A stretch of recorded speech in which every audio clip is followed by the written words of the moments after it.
আসসালামু আলাইকুম ওয়া রাহমাতুল্লাহি ওয়া বারাকাতুহু। আউযু বিল্লাহি মিনাশ শাইতানির রাজীম। বিসমিল্লাহির রাহমানির রাহিম। কুল ইয়া আইয়ুহাল কাফিরুন লা আ'বুদু মা তা'বুদুন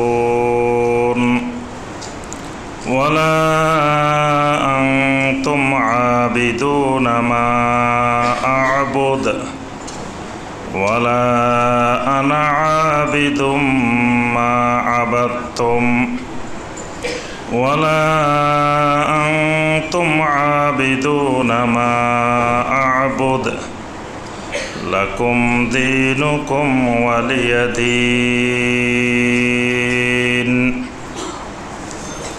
আল্লাহুম্মা সাল্লি আলা মুহাম্মাদিন ওয়া আলা আলি মুহাম্মাদ কামা সাল্লাইতা আলা ইব্রাহিম ওয়া আলা আলি ইব্রাহিম ইন্নাকা হামিদুম মাজিদ। আল্লাহুম্মা বারিক আলা মুহাম্মাদিন ওয়া আলা আলি মুহাম্মাদ কামা বারাকতা আলা ইব্রাহিম ওয়া আলা আলি ইব্রাহিম ইন্নাকা হামিদুম মাজিদ।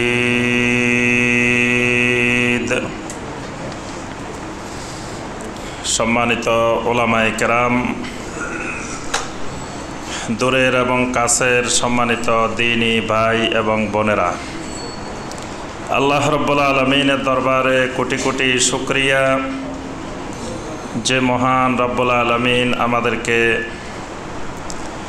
শুক্রবার সলাতুল মাগরিবের পর নদ্দা সরকার বাড়ি জামে মসজিদে বসে আল্লাহ রাব্বুল আলামিনের নাজিলকৃত কালামে হাকিম থেকে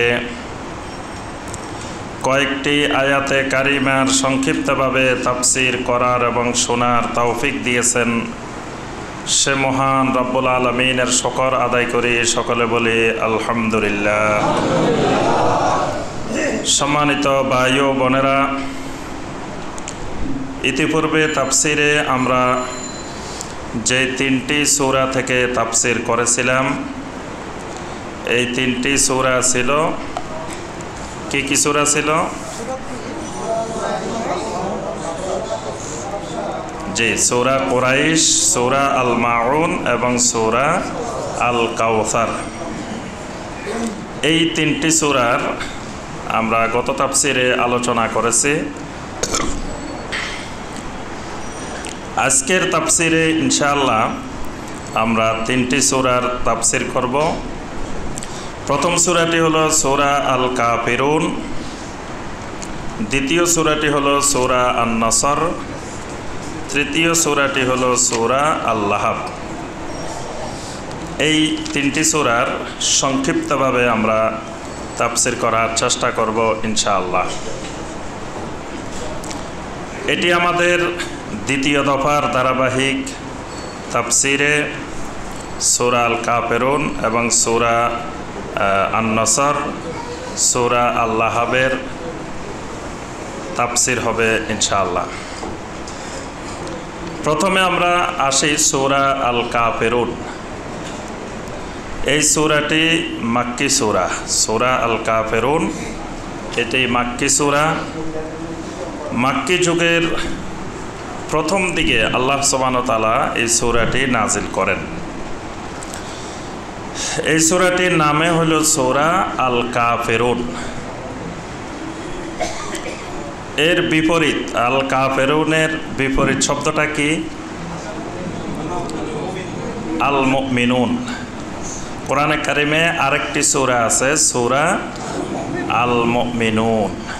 কাদ আফলাহাল মুমিনুন আল্লাযীনা হুম ফি সলাতিহিম খাশিউন। ওই সূরাটি হলো সূরা আল মুমিনুন।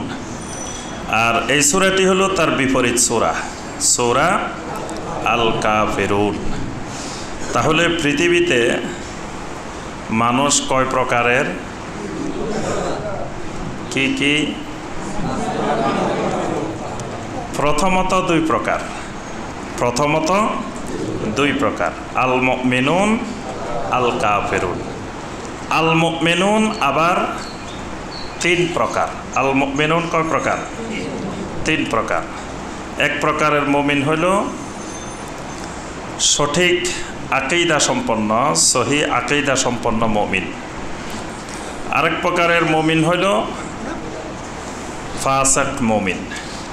আরেক প্রকারের মুমিন হইল মুনাফিক। মুনাফিকটা কিন্তু মুমিনের অন্তর্ভুক্ত। মুমিনের অন্তর্ভুক্ত বলতে মানে বাহ্যিকভাবে মুনাফিক মুমিনের লেভেলে থাকে, মুমিন পরিচয়ে থাকে, কিন্তু মূলত মুমিন না, মূলত সে কাফের। কিন্তু তার পরিচিতিটা থাকে মানুষের কাছে, সে পরিচয় দেয় মুসলিম, মুমিন। তো এই জন্য সে মুমিনের সমাজে বসবাস করে, তার হিসাবের মধ্যে তার নাম মুসলিমের মধ্যেই থাকে। এই হিসাবে তিন ভাগে বিভক্ত। এক ধরনের মুমিন হলো সহি আকীদা সম্পন্ন, বিশুদ্ধ আকীদা সম্পন্ন মুমিন। আরেক ধরনের মুমিন হলো ফাসিক মুমিন। আরেক ধরনের মুমিন হলো মুনাফিক। আল্লাহ সুবহানাহু ওয়া তাআলা মুমিনদেরকে কেন্দ্র করে সূরা আল মুমিনুন, কাফেরদেরকে কেন্দ্র করে সূরা আল কাফিরুন। আবার মুনাফিককে কেন্দ্র করে আরেকটি সূরা আছে, সূরা আল মুনাফিকুন। অর্থাৎ এই তিনটি বিষয়কে আল্লাহ সুবহানাহু ওয়া তাআলা কোরআনে কারিমে আলাদা করেছেন। ঈমান, কুফর, নিফাক। ঈমানের বিপরীত কুফর, কুফরের বিপরীত ঈমান। নিফাকটা হলো ঈমান আর কুফরের মাঝামাঝি। বাস্তবে সে কাফের, কিন্তু পরিচয় তার মুমিন, মানে দুইয়ের মাঝামাঝি থাকে। সে মুমিনের সাথেও থাকে, কাফেরের সাথেও থাকে, কিন্তু সে মূলত হইল কাফের, কিন্তু বাহ্যিকভাবে বেশ ধরে সূরত থাকে মুমিনের। এই সূরাটি আল্লাহ সুবহানাহু ওয়া তাআলা নাম রেখেছেন আল কাফিরুন। এই সূরার প্রথম আয়াতেই রয়েছে কুল ইয়া আইয়ুহাল কাফিরুন। প্রথম আয়াতে আছে আল কাফিরুন। এখান থেকে আল্লাহ রাব্বুল আলামিন এই সূরাটির নাম রেখেছেন সূরা আল কাফিরুন। কাফের কাকে বলে? এখানে আল্লাহ রাব্বুল আলামিন কাফেরের বিস্তারিত পরিচয় তুলে ধরেছেন। কাফেরের বিস্তারিত সংজ্ঞা, বিস্তারিত পরিচয় আল্লাহ পাক এই ছোট্ট সূরাটির মধ্যে তুলে ধরেছেন। এই জন্য আল্লাহ রাসূল সাল্লাল্লাহু আলাইহি সাল্লাম বলছেন সূরা আল কাফিরুন রুবউল কোরআন। সূরা আল কাফিরুন হলো কোরআনে কারিমের 4 ভাগের 1 ভাগ। কোরআনে কারিমের 1/4। তাহলে কি এই সূরা 4 বার পড়লে 1 খতম কোরআনের সওয়াব নাকি? যে বাঙালিরা বুঝছে এটাই। বাঙালিরা শুধু শর্টকাট তরিকা খোঁজে, কিভাবে শর্টকাট জান্নাতে যাওয়া যাবে, শর্টকাট সওয়াব কিভাবে পাওয়া যাবে, এটাই খোঁজে। তা আল্লাহ রাসূল সাল্লাল্লাহু আলাইহি ওয়াসাল্লাম বলছেন যে সূরা আল কাফিরুন হলো রুবউল কোরআন, কোরআনের 1/4। আর বাঙালি মনে করে যে 4 বার পড়লে 1 খতম কোরআনের সওয়াব। এটাকে 4 ভাগের 1 ভাগ বলে আল্লাহ রাসূল সাল্লাল্লাহু আলাইহি ওয়াসাল্লাম এই সূরাটির গুরুত্ব বুঝিয়েছেন। এই সূরাটি এত গুরুত্বপূর্ণ যে কুফর বুঝতে হইলে এই সূরাটি বোঝা লাগবে।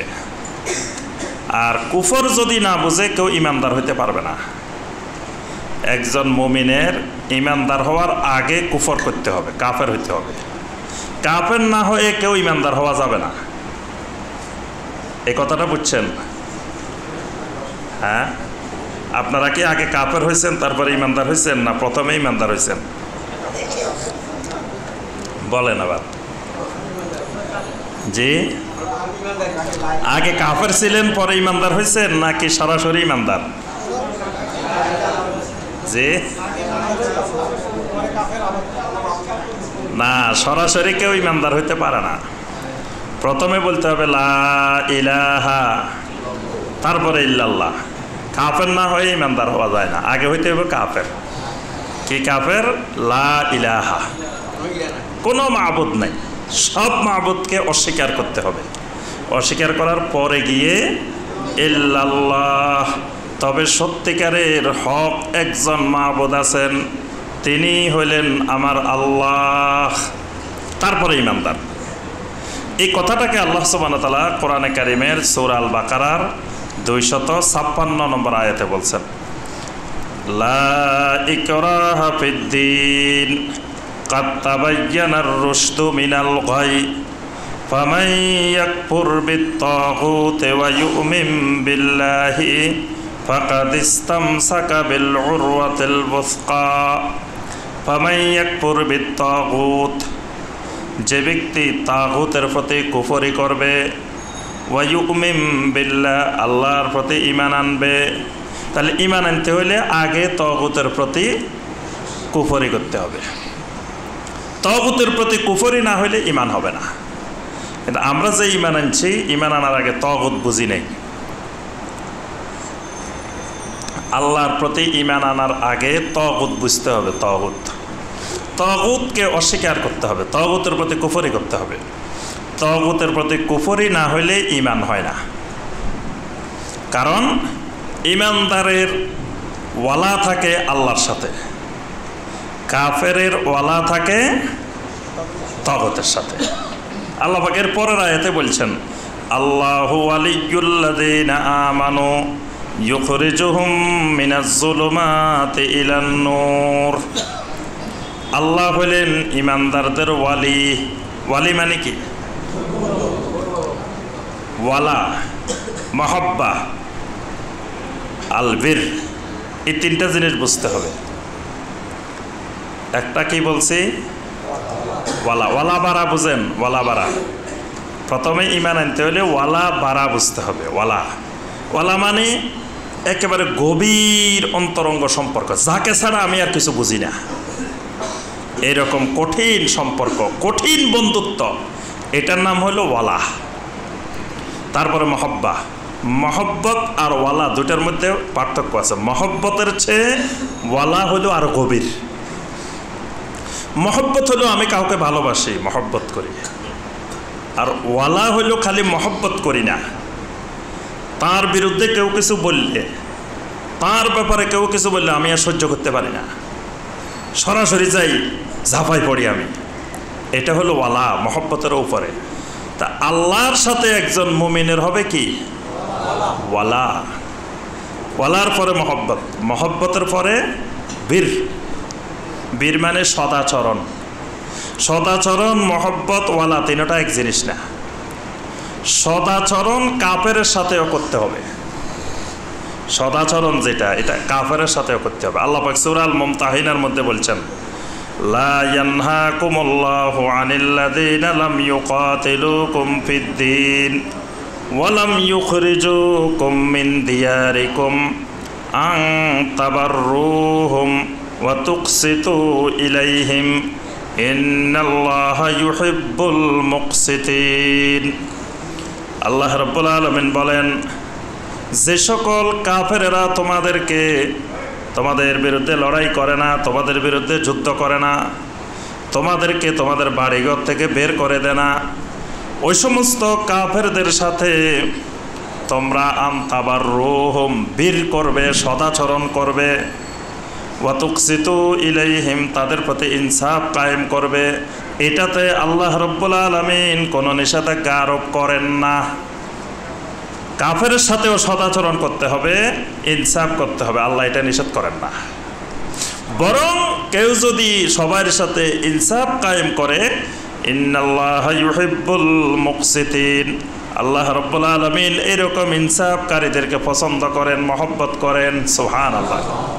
তাহলে বীর যেটা মানে সদাচরণ, ভালো আচরণ, উত্তম আচরণ, এটা কাফেরের সাথেও করতে হবে। মা বাবা যদি কাফের হয়, কি বলেন? তাদের সাথে ওয়ালা করবেন, মহব্বত করবেন না বীর করবেন? বীর। ওয়ালা করা যাবে না, মহব্বত করা যাবে না। নিজের মায়ের পেটের ভাই বেনামাজি, তার সাথে কি করবেন? ওয়ালা করবেন, মহব্বত করবেন না বীর করবেন? হ্যাঁ, মায়ের পেটের ভাই হইলেও তার সাথে ওয়ালা হবে না বেনামাজি হইলে, কারণ আল্লাহ পাক সরাসরি বলে দিয়েছেন, ইন্নামা ওয়ালিয়্যুকুমুল্লাহু ওয়া রাসূলুহু ওয়াল্লাযীনা আমানু আল্লাযীনা ইউকিমুনাস সালাতা ওয়া ইউতুনাজ যাকাতা ওয়া হুম রাকিউন। তোমাদের ওয়ালি হবে, তোমাদের ওয়ালা হবে, গভীরতম সম্পর্ক হবে শুধুমাত্র তাদের সাথে। এক নম্বরে হবে ইন্নামা ওয়ালিয়্যুকুমুল্লাহ, আল্লাহর সাথে, ওয়া রাসূলুহু, আল্লাহর রাসূলের সাথে, ওয়াল্লাযীনা আমানু, ওই সমস্ত ঈমানদারের সাথে, আল্লাযীনা ইউকিমুনাস সালাহ, যারা সালাত কায়েম করে, যারা সালাত কায়েম করে, যারা ঈমানদার মুসল্লি, তাদের সাথে তোমাদের ওয়ালা হবে। গভীর বন্ধুত্ব হবে না তাদের সাথে, মায়ের পেটের ভাই হোক, কিন্তু তাদের সাথে সদাচরণ হবে। আসমা বিনতে আবি বকর রাদিয়াল্লাহু তাআলা আনহা, তিনি আসছেন মক্কা বিজয়ের পরে, তার মা আসছেন তার বাড়িতে। এখন মাকে তিনি ঘরে ঢুকতে দেন নাই, বাইরে বসায় রেখেছেন। মা মুশরিকা, এজন্য তার ঘরে ঢুকতে দেন নাই। মাকে বসায় রেখে আল্লাহ রাসূল সাল্লাল্লাহু আলাইহি ওয়াসাল্লামের কাছে আসছেন। এসে বলছেন, ইয়া রাসূলুল্লাহ কাদেমাত আলাইয়া উম্মি ওয়া হিয়া রাগিবা, আমার মা আসছে, আমার মা মুশরিকা, আমার মায়ের সাথে আমি কি ভালো আচরণ করব কিনা? রাসূল সাল্লাল্লাহু আলাইহি ওয়াসাল্লামের অনুমতি ছাড়া মায়ের সাথে কথাও বলেন নাই, বসায় রেখেছেন। আল্লাহ রাসূল সাল্লাল্লাহু আলাইহি ওয়াসাল্লাম বললেন, সেলি উম্মাকে, তোমার মায়ের সাথে তুমি সদাচরণ করো। সুবহানাল্লাহ, মা কাফের হইলেও সদাচরণ করো। তাহলে কাফেরের সাথে, মুশরিকের সাথে সদাচরণ করা যাবে, কিন্তু ওয়ালা করা, মুমিনের ওয়ালা হলো আল্লাহর সাথে। এই জন্য আল্লাহ রাসূল সাল্লাল্লাহু আলাইহি ওয়াসাল্লাম বলছেন, আওসাকু উরাল ঈমান আল মুআলাতু ফিল্লাহ ওয়াল মুআদাতু ফিল্লাহ। ঈমানের গভীরতম, সবচেয়ে গভীরতম শাখা হলো কারোর সাথে গভীরতম বন্ধুত্ব করতে হবে একমাত্র আল্লাহর উদ্দেশ্যে, কারোর সাথে শত্রুতাও করতে হবে একমাত্র আল্লাহর উদ্দেশ্যে, আল্লাহ কেন্দ্রিক। মুমিনের ওয়ালা হবে আল্লাহ। সুতরাং আল্লাহকে যারা ভালোবাসে আমিও তাদেরকে ভালোবাসবো। আল্লাহকে যারা ভালোবাসে না, আল্লাহর সাথে যাদের সম্পর্ক নাই, তার সাথে আমারও সম্পর্ক থাকবে না। এটা হলো ইমানদারের ওয়ালা বাড়ার নীতিমালা। তো এই জন্য ইমানদারের ব্যাপার আল্লাহ বলছেন, আল্লাহু ওয়ালিয়্যুল্লাযীনা আমানু, আল্লাহ হলেন ইমানদারদের ওয়ালি, ওয়াল্লাযীনা কাফারু আউলিয়াউহুমুত তাগুত, কাফেরদের ওয়ালি হলো তাগুত। কাফেরদের ওয়ালি হলো তাগুত। কাফেররা তাগুতের সাথে বন্ধুত্ব করে, ইমানদাররা আল্লাহর সাথে বন্ধুত্ব করে। সুবহানাল্লাহ। তাহলে আমি যে কথাটা বলতেছিলাম যে আগে ঈমান আনতে হলে আগে তাগুতের প্রতি কুফরি করতে হবে, সমস্ত তাগুতকে অস্বীকার করতে হবে। নবীওয়ালা দাওয়াত, সমস্ত আম্বিয়া আলাইহিমুস সালামের দাওয়াত ছিল, ওয়ালাকাদ বাআসনা ফি কুল্লি উম্মাতির রাসূলান আনি ইবুদুল্লাহ ওয়াজতানিবুত তাগুত।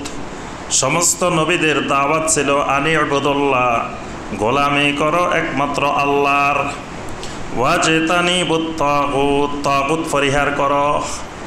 তাহলে নবীওয়ালা দাওয়াতের দুইটা অংশ, একটা হলো তাওহীদ আর একটা হলো তাগুত পরিহার করা, কুফর বিত তাগুত। আজকে আমরা যত দাওয়াত দিই খালি ইবাদতের দাওয়াত দিই, তাগুত পরিহার করার দাওয়াত দিই না। তাগুতের কোনো আলোচনাও নাই। ঈমানের গুরুত্বপূর্ণ একটা অংশ বাদ, নবীওয়ালা দাওয়াতের পরের অংশ বাদ।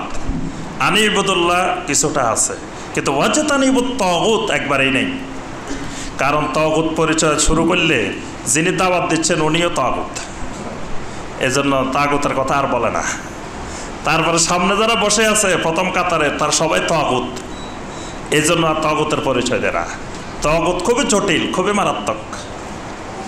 তাগুতের বিরুদ্ধে কিছু বললে সে টিকতে পারবে না। জমিনে সবচেয়ে বড় তাগুত ছিল কে? ইবলিস। সবচেয়ে বড় ইবলিস। ইবলিস লাআনাহুল্লাহ, সে বড় তাগুত।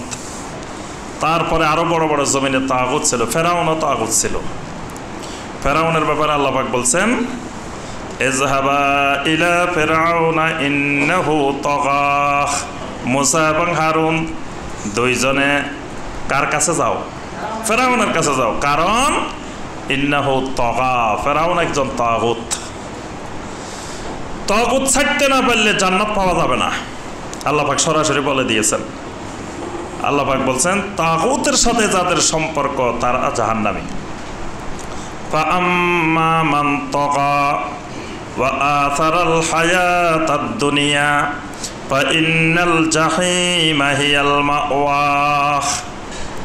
ফাআম্মা মান তাগা, যারা তাগুতের অনুসরণ করবে, তাগুতকে যারা মেনে চলবে, আর ওয়া আথারাল হায়াতাদ দুনিয়া, দুনিয়ার জীবনকে যারা প্রাধান্য দিবে, অগ্রাধিকার দিবে, ফাইন্নাল জাহিমা হিয়াল মাওয়া, জাহান্নাম হলো তার ঠিকানা।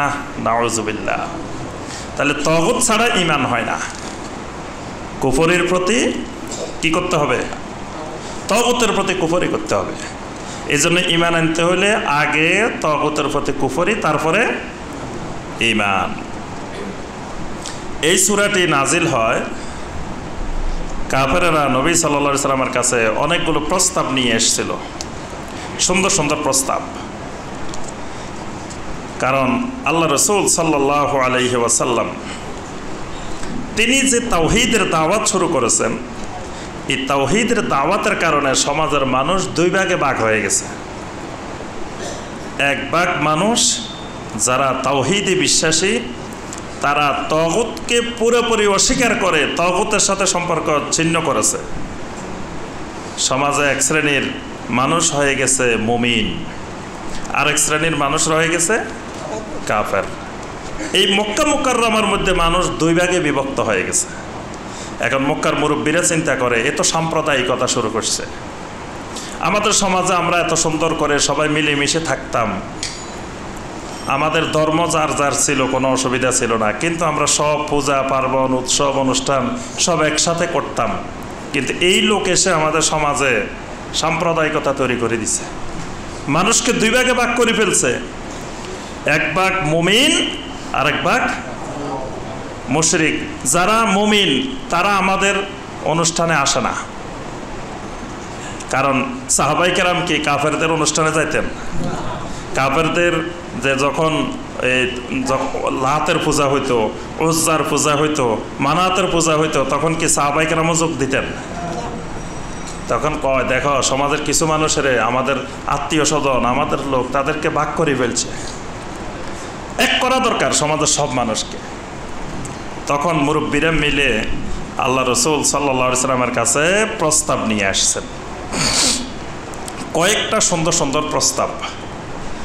এক নম্বর প্রস্তাব হইল, মুহাম্মদ রাসূলুল্লাহ সাল্লাল্লাহু আলাইহি ওয়াসাল্লাম গরিব মানুষ, টাকা পয়সা নাই, অর্থ সম্পদ তেমন নাই।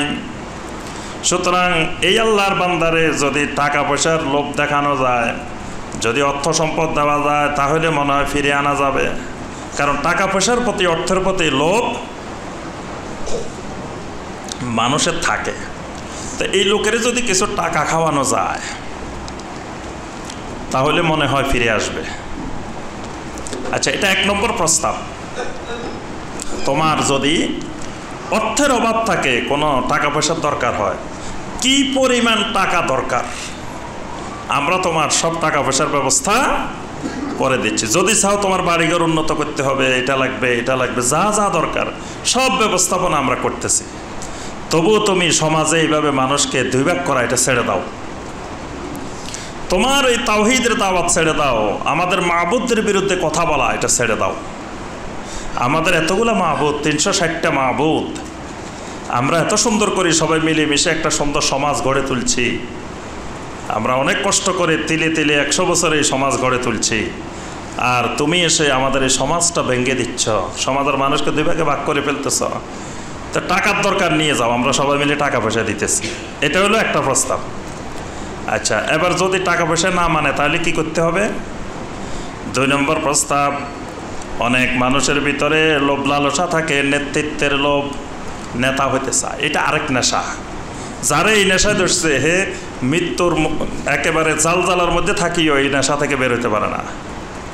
প্রথমে কয় কি, ভাই একবারের জন্য আমারে বানান, পরে আর দরকার নেই। একবার যদি বানাইতে পারেন আর ছাড়াছাড়ি নেই। কারণ এটা এমন নেশা, নেতৃত্ব, এটা মানুষের একটা স্বাভাবিক নেশা। এই নেশা সব মানুষ থাকতে পারে না। সবাই চায় নেতা হইতে, মানুষের ভিতরে থাকে। শুধুমাত্র আল্লাহকে ভয় করলে, তাকওয়া থাকলে তারা নেতৃত্ব থেকে দূরে থাকে। তাদেরকে পদে বসাইলেও তারা বসতে চায় না, তারা পলায় পলায় থাকে। কারণ নেতৃত্বে বসা, পদে বসা এটা অনেক কঠিন দায়িত্ব, আমানত। এটার কারণে জাহান্নামে যাওয়া লাগবে যদি আমানত সঠিকভাবে পালন করতে। এই জন্য সাহাবায়ে কেরাম রাদিয়াল্লাহু তাআলা আলাইহিম আজমাইনকে কোনো দায়িত্ব দিতে গেলে সাহাবায়ে কেরাম দায়িত্ব নিতে চাইতেন না। তারপরেও যখন শুরার সিদ্ধান্তে যখন দায়িত্ব দেওয়া হতো তখন দায়িত্ব নিতেন, কিন্তু এটাকে নিজের উপর একটা কঠিন বোঝা মনে করতেন। এটা পরিচয় দিয়ে বেড়াইতেন না।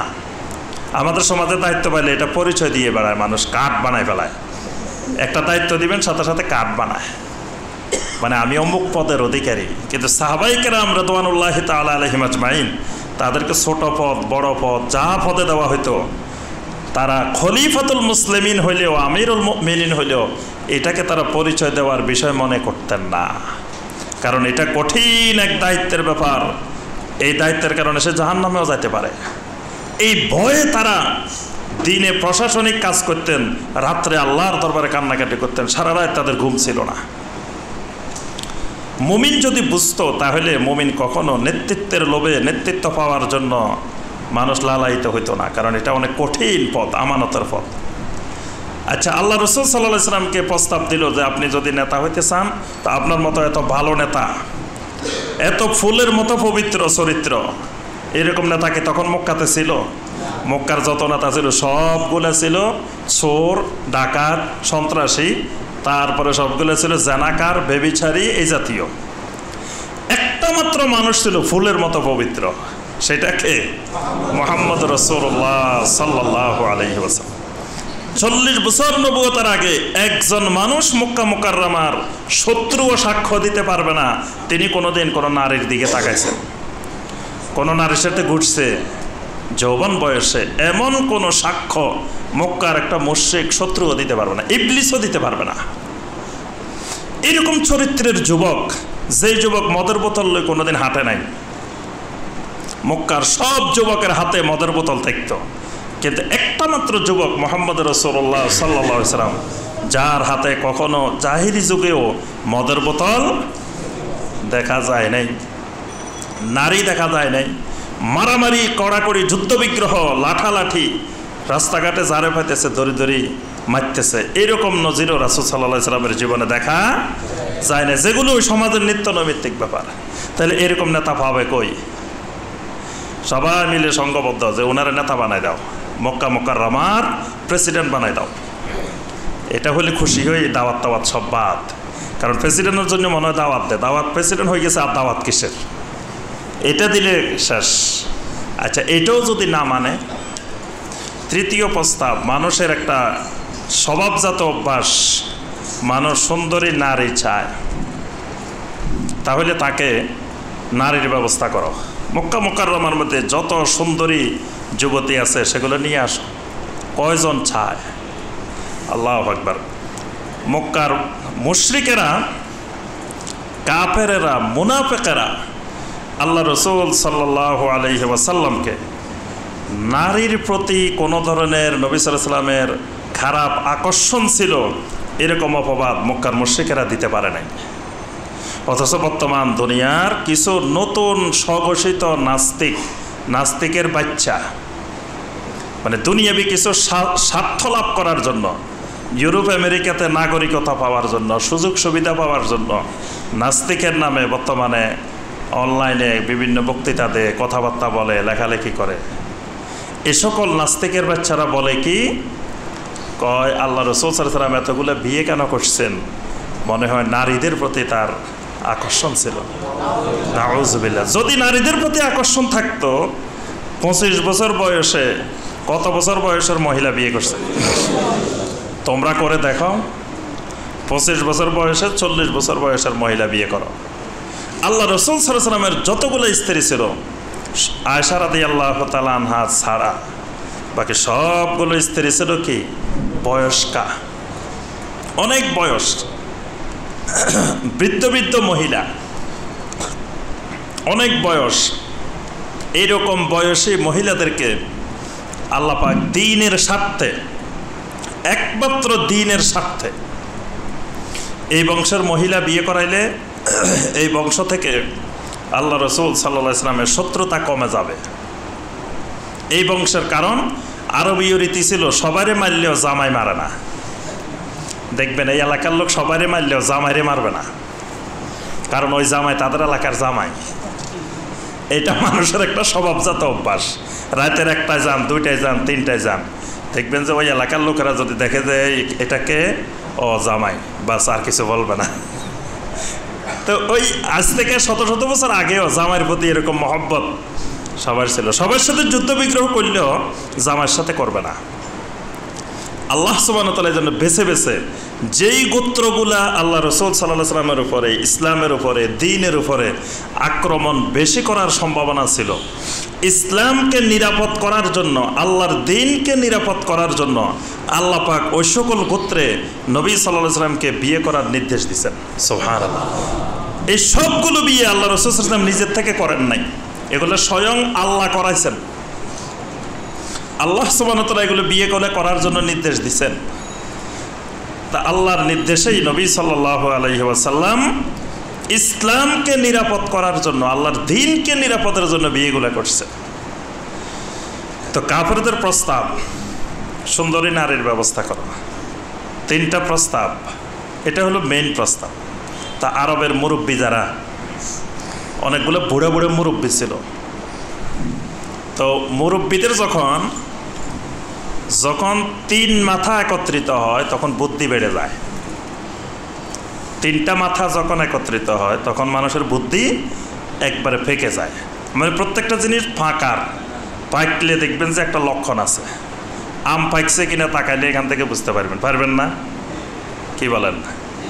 গাছের দিকে তাকাইলে তো বোঝা যাবে। পেঁপে পাকছে কিনা দেখলে বোঝা যাবে।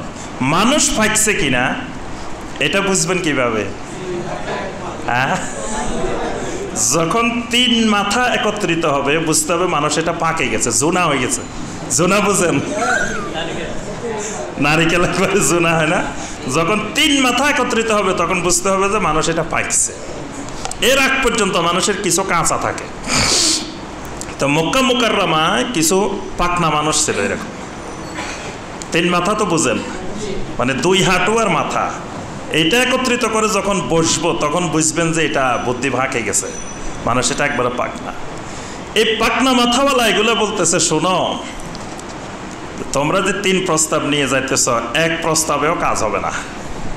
কারণ এই ছেলেরে আমরা ছোটবেলা থেকে দেখছি, এর নেতৃত্বের প্রতি বিন্দুমাত্র কোনো লোভ লালসা নাই, নারীর প্রতি কোনো লোভ লালসা নাই, টাকা পয়সার প্রতি, দুনিয়াবি স্বার্থের প্রতি কোনো লোভ লালসা নাই। আর হে দাওয়াত দেওয়ার সময় বারবার বলে, ইন্নী লা আসআলুকুম আলাইহি আজরা, আমি দাওয়াতের বিনিময়ে তোমাদের কাছে কোনো ধরনের উজরত কামনা করি না, বড় লোক হওয়ার জন্য দাওয়াত দিই না। তাহলে এই 3 প্রস্তাব নিয়ে গেলে কাজ হবে না। সবাইকে আচ্ছা ঠিক আছে, কাজ তো হবে না, যাই দেখি না, দেখতে অসুবিধা কি? সবাই আসছে প্রস্তাব নিয়ে। 3টা প্রস্তাব আল্লাহ রাসূল সাল্লাল্লাহু আলাইহি ওয়াসাল্লামের সামনে দেওয়া হয়েছে। দেওয়ার পরে আল্লাহ রাসূল সাল্লাল্লাহু আলাইহি ওয়াসাল্লাম কতক্ষণ চুপ করে রয়েছেন। চুপ করে থেকে আল্লাহ রাসূল সাল্লাল্লাহু আলাইহি ওয়াসাল্লাম উত্তর দিলেন, আমার এক হাতে যদি চন্দ্র এনে দেন, এক হাতে যদি সূর্য এনে দেন, তারপরেও আমি যেই তাওহীদের দাওয়াত নিয়ে ময়দানে নেমেছি, এই তাওহীদের দাওয়াত থেকে আমাকে এক চুল পরিমাণও সরাইতে পারবেন না। এক বিন্দু পরিমাণ সরাইতে পারা আপনাদের পক্ষে সম্ভব না।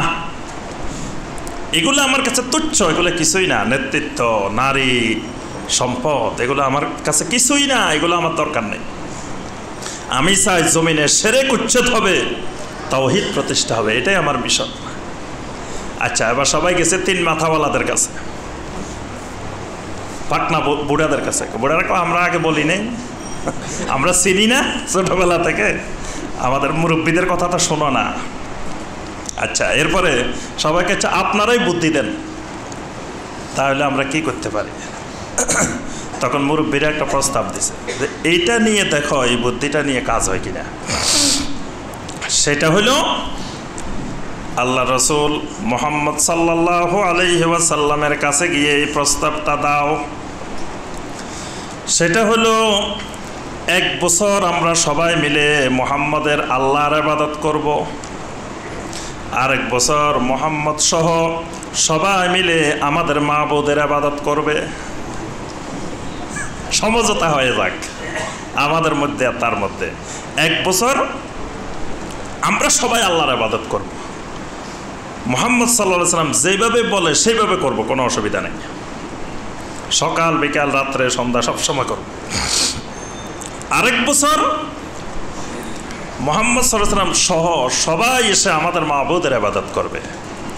আর 1 বছরের প্রস্তাবে যদি রাজি না হয়, তাহলে 1 সপ্তাহ হইতে পারে, অসুবিধা নেই। 1 সপ্তাহ আমরা সবাই করবো, আর 1 সপ্তাহ সবাই এদিকে করবে।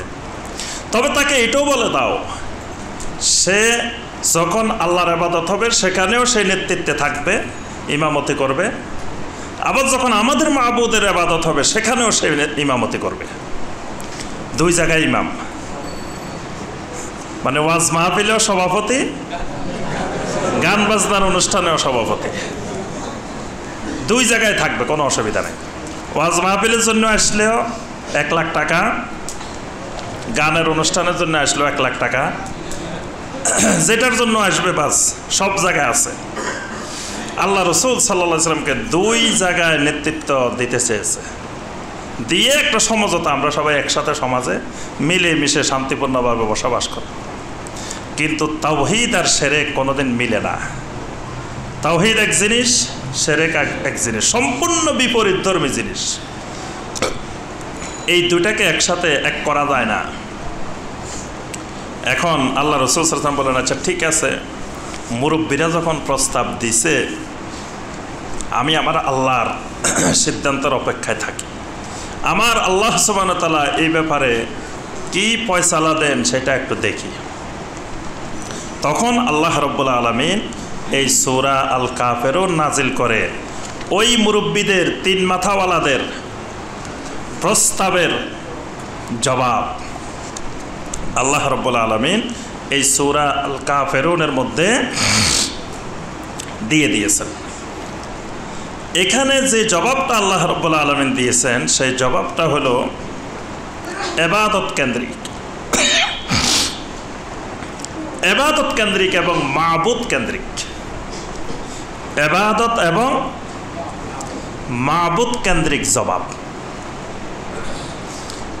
প্রথমে একজন মানুষ জমিনে আসার পরে সর্বপ্রথম যে কাজ, সেই কাজটা কি? সর্বপ্রথম একজন মানুষের কাজ কি? রবকে চিনা, তাওহীদ জানা, আল্লাহকে চিনা, মাবুদকে চিনা। কোরআনে কারিমের সর্বপ্রথম নির্দেশটা কি? ইকরা হইল নাজিলের দিক থেকে প্রথম নির্দেশ, কিন্তু কোরআনে কারিমের সিরিয়াল অনুযায়ী, আয়াত অনুযায়ী যদি তেলাওয়াত করেন, তাহলে দেখবেন সর্বপ্রথম আল্লাহ রাব্বুল আলামিন যে নির্দেশটা দিয়েছেন সেটা হলো ইয়া আইয়ুহান নাস উবুদু রাব্বাকুম, ইয়া আইয়ুহান নাস উবুদু রাব্বাকুম। এটা হলো কোরআনে কারিমের তেলাওয়াতের দিক থেকে প্রথম থেকে যদি আসেন, দেখবেন এটা হলো প্রথম নির্দেশ। ইয়া আইয়ুহান নাস উবুদু রাব্বাকুম, হে দুনিয়ার মানুষ, উবুদু রাব্বাকুম, তোমরা তোমাদের মাবুদের গোলামি করো, ইবাদত করো। সর্বপ্রথম রব্বুল আলামিন দুনিয়ার মানুষকে ডেকে দাওয়াত দিয়েছেন তাওহীদের। তাহলে মানুষের প্রথম কাজ ইবাদত। ইবাদত করতে হবে কার? একমাত্র আল্লাহর। একমাত্র মাবুদ যিনি, তিনি হলেন আল্লাহ।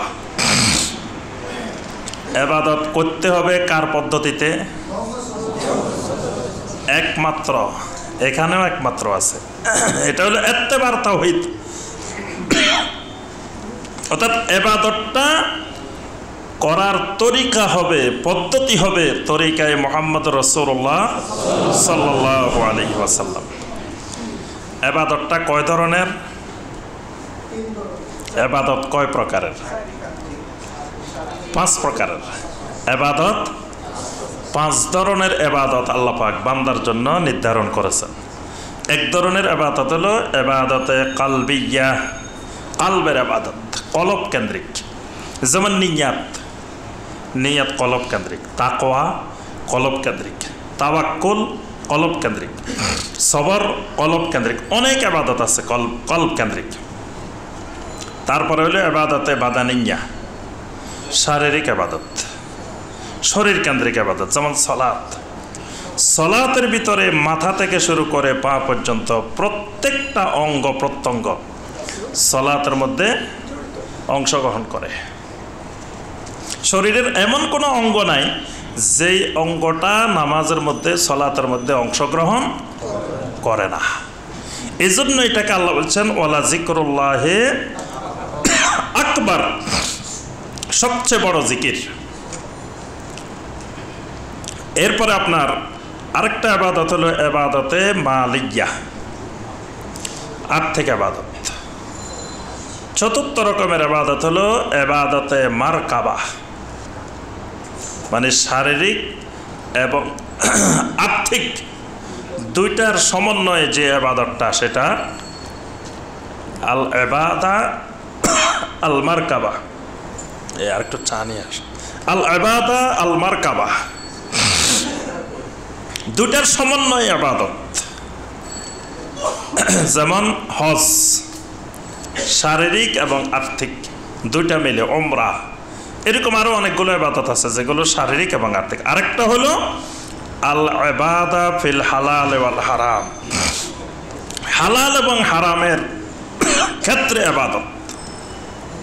আল্লাহ পাক খাওয়া দাওয়ার ক্ষেত্রে, ব্যবহারের ক্ষেত্রে, লেনদেনের ক্ষেত্রে, মুআশারাতের ক্ষেত্রে হালাল এবং হারাম নির্ধারণ করেছেন। এই হালাল হারামের মাধ্যমে ইবাদত। ইবাদতের রুকন কয়টি?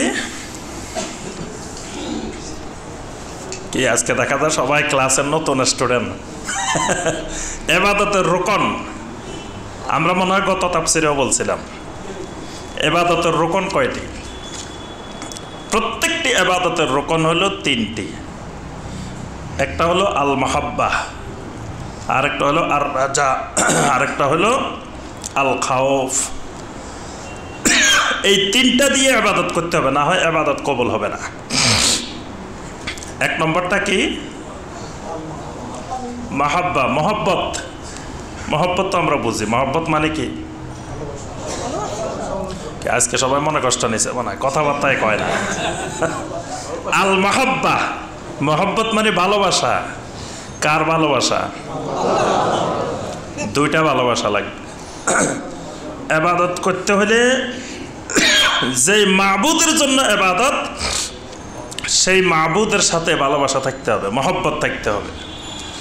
আর যার তরিকায় মহব্বত, যার তরিকায় ইবাদত, তার সাথেও মহব্বত থাকতে হবে। মানে আল্লাহ সুবহানাহু ওয়া তাআলার সাথেও মহব্বত থাকবে, আল্লাহ রাসূল সাল্লাল্লাহু আলাইহি সাল্লামের সাথেও মহব্বত থাকবে, না হয় ইবাদত কবুল হবে না।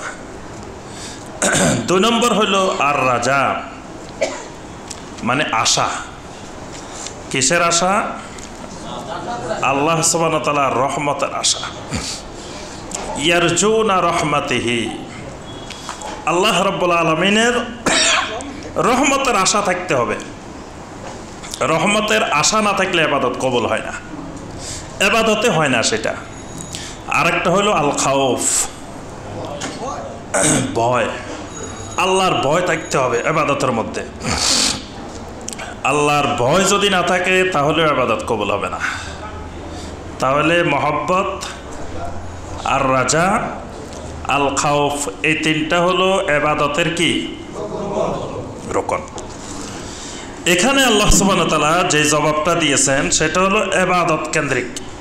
আল্লাহ পাক বলছেন কুল ইয়া আইয়ুহাল কাফিরুন, রাসূল আপনি বলে দিন ইয়া আইয়ুহাল কাফিরুন, হে কাফেরগণ। এখানে আল্লাহ পাক যারা এই প্রস্তাব নিয়ে এসেছেন তাওহীদের শিরককে এক বানানোর জন্য, যারা প্রস্তাব নিয়ে এসেছেন, যারা একটা বানাতে চায়, তাদেরকে আল্লাহ পাক বলছে আইয়ুহাল কাফিরুন, এরা হবে কাফের।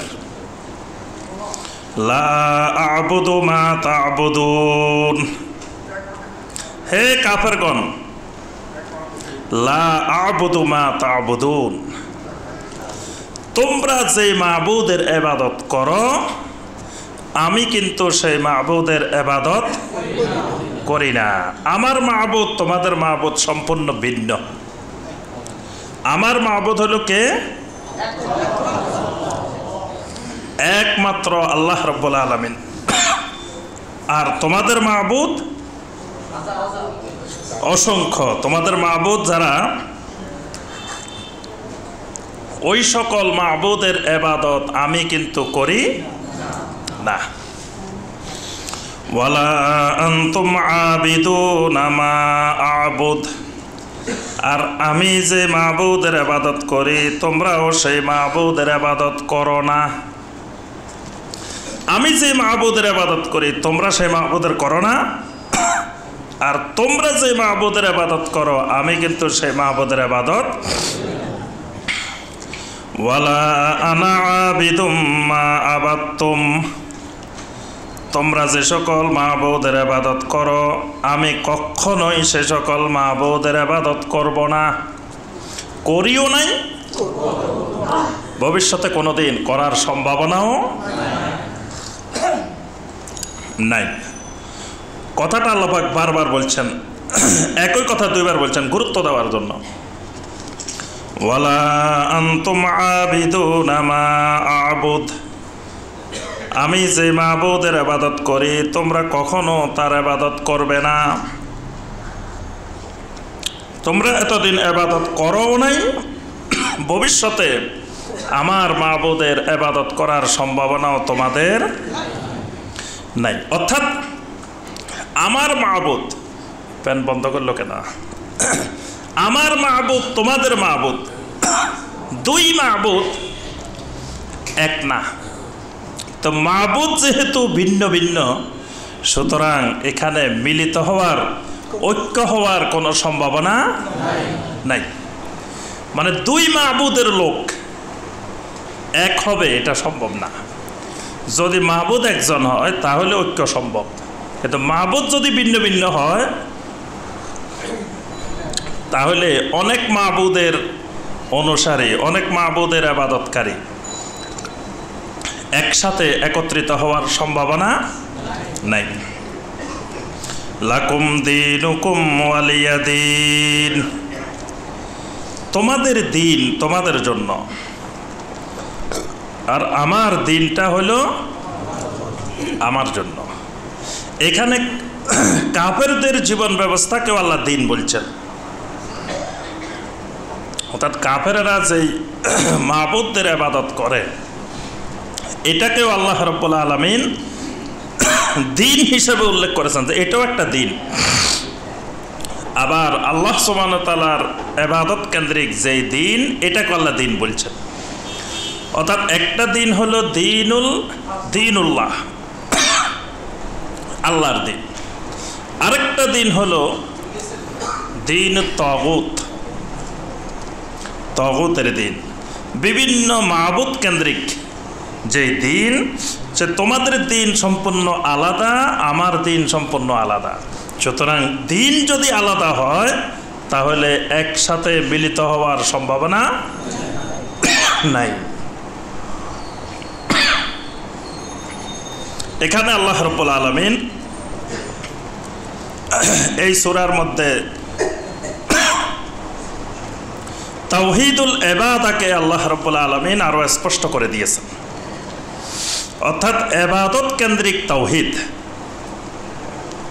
যে মাবুদ যদি ভিন্ন ভিন্ন হয় তাদের মধ্যে ঐক্য হয় না, এই জন্য তাওহীদ আর শিরকের মধ্যে ঐক্য হয় না।